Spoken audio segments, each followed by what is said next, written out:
That was it. That was the message. When I said try and stay awake, by the way, I didn't mean classical music is boring. It's not. It's just that I have a tendency to fall asleep during Come Unto Him, particularly because it's actually quite a bit longer than that. It's Come Unto Him, I think, is the second piece of He Shall Feed His Flock Like a Shepherd, which is the similar music, right? So it does go on for a bit. And it's very relaxing, I find, Come Unto Him. It's not that kind of slow and boring kind of dirge thing that puts you to sleep. It's relaxing because it's a little bit like lullabies, right? Lullabies don't put you to sleep because they're boring. They put you to sleep because they have a particular meter or pulse or rhythm to them, and because of the person who's singing it to you. If I were to sing you all a lullaby right now, you'd probably all run screaming from the building, but that's not the same thing. The idea is that you connect with the emotion that's in it, right? And part of that is the person who's doing it. Part of that is it has a particular feel. It has a particular rhythm, a meter to it. That's what's so relaxing. Something that's just slow and dirge-like is just boring. That's what puts you to sleep. Lullabies are different. And so is that. That Come Unto Him, it's very relaxing. It's very refreshing in its own way. But it does, I hope, cause you to just feel quite relaxed. His yoke is easy, on the other hand, is a little bit different. Right? In fact, it's completely different. It's very upbeat. It's very lively. It has lots of energy. It's quite light. It sparkles. There are all sorts of different ways you could describe that. I'm not going to test you, but I hope you felt some of that as you were listening and watching that. The video wasn't great, but the audio was good, and those are great performances. And they really deliver, I think, what is Handel's intention. Come Unto Him is relaxing and refreshing, and His yoke is easy, is bright and sparkly and energetic. That right there is the sermon. See, there's two parts to the scripture passage, isn't there? I mean, it's just 3 verses, but it has 2 very important parts to it. And I think that's why it's where it is. The first is, Jesus isn't saying, come unto me in that I will save you way that we tend to hear it. We tend to hear that sometimes whenever we hear Jesus saying, come to me, I am this. As we'll go to Jesus, we'll be fine. Jesus will save us because Jesus does all the work. It's not like that at all. I will give you rest, Jesus says. Rest isn't sleep. It's not a day off. It's not a break from everything else. It's not that at all. It's like Sabbath. Sabbath isn't a day off.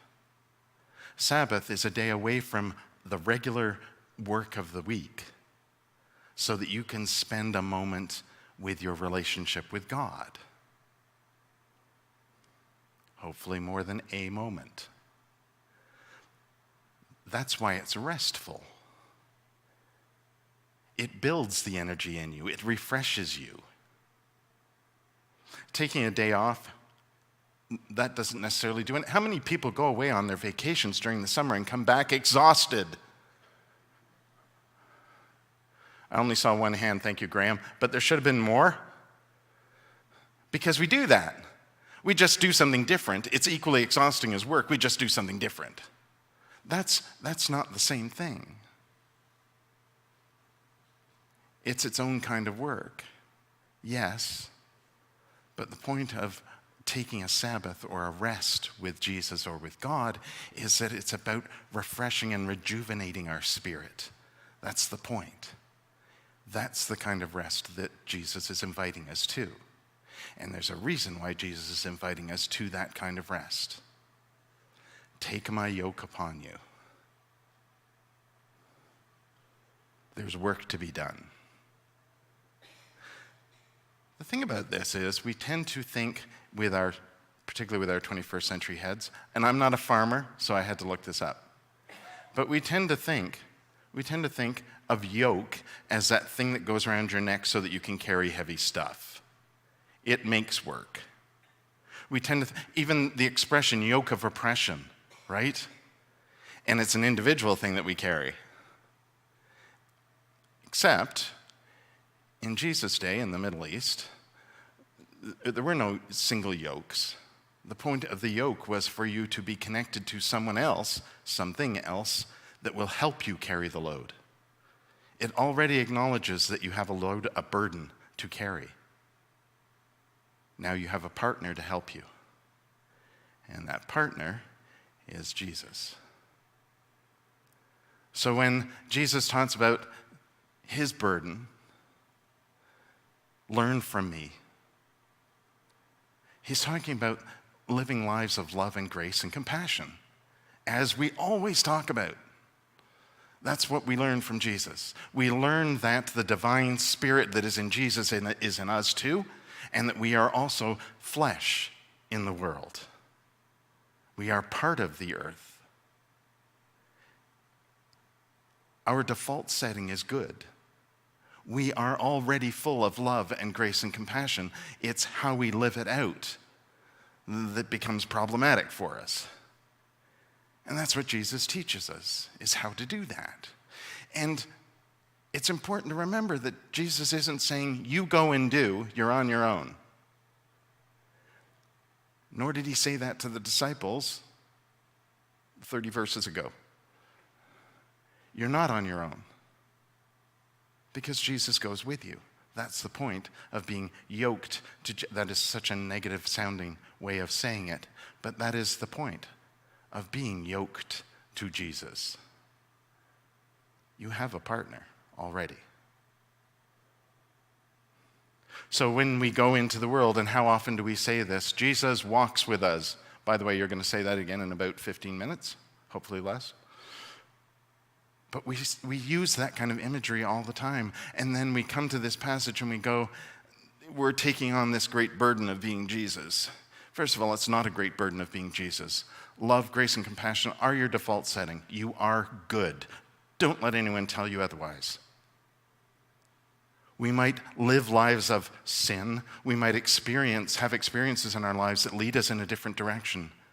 But we are born in the image of God, inherently good. We just need to find it, and that's what Jesus is trying to show us. And that's why Jesus wants you to know that you may be yoked to Jesus as your partner in the world. But here's another thing. Don't stop there. Because we also talk a lot about seeing Jesus alive in each other, don't we? We talk about how the Spirit of Jesus, the Spirit of God, the Spirit of love and compassion is in all of us. It's in all living things. So surely we are surrounded by partners. It's not just the Jesus of Scripture, it's the Jesus that's alive in each of us. We are surrounded by partners who share our burden.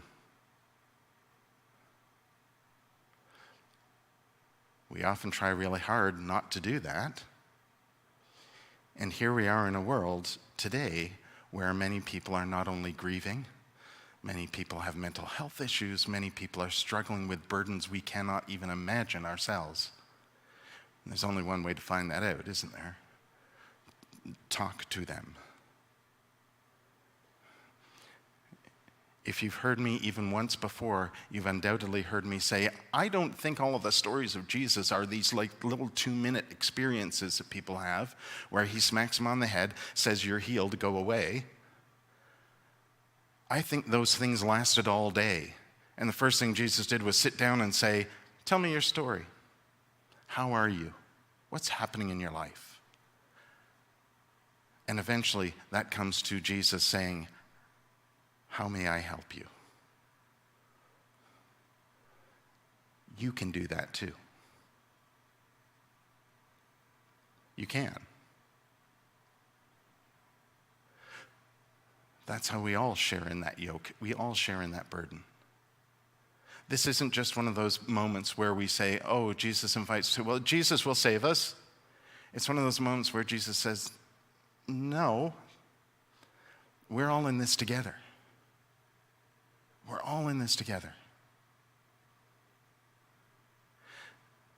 Now, as I even say that, I realize that even amongst the people who are hearing me in this moment, there are going to be people who aren't necessarily the ones who are in a position to offer care for another's burden so much as needing care for their own. Which is all the more reason why we do this together. All the more reason why we do this together.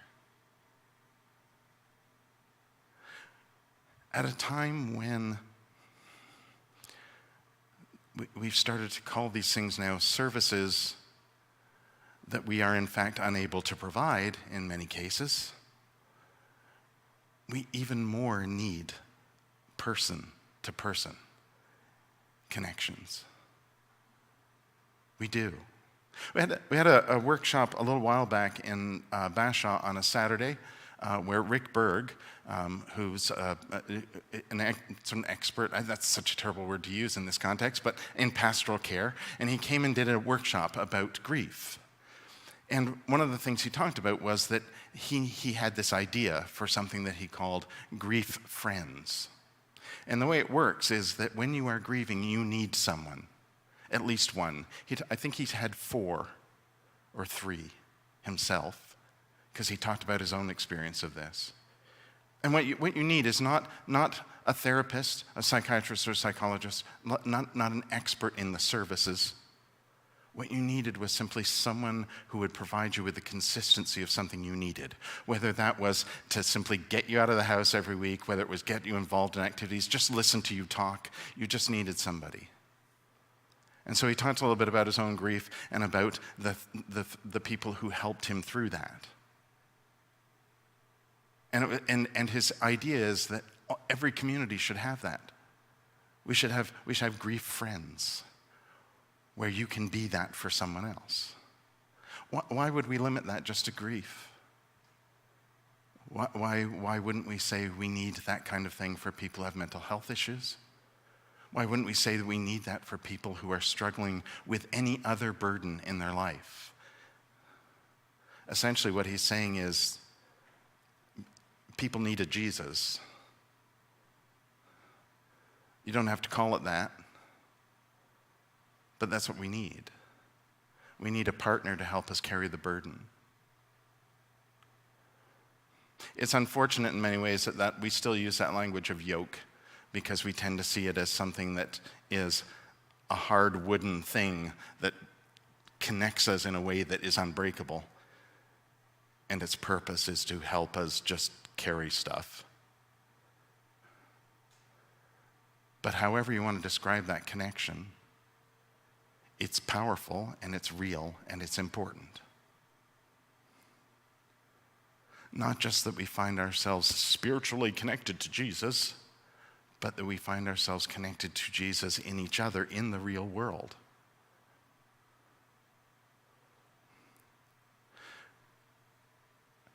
We so often remind people that they're not alone when they're struggling. And it's really easy to say that. The harder part is to actually make it real for them. And sometimes it takes a while to figure out what it is that will make that real for somebody.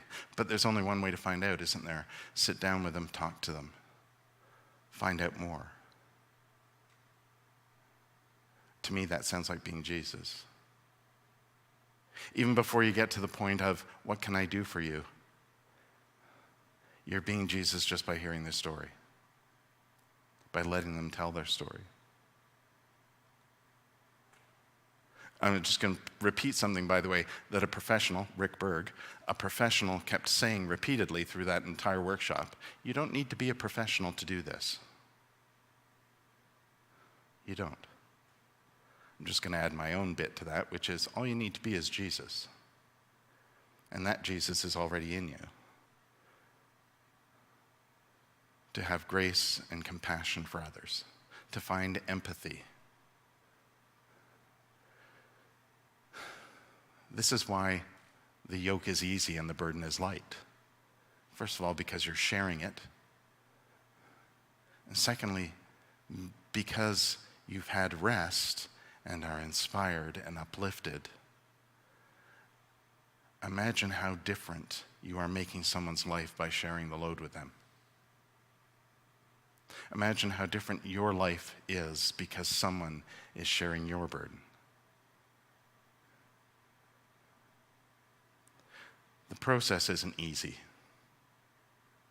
It might be simple.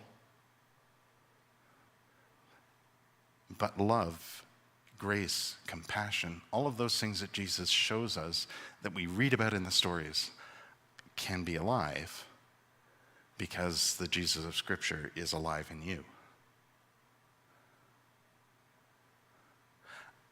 Our yoke is easier and our burdens are lighter because of that.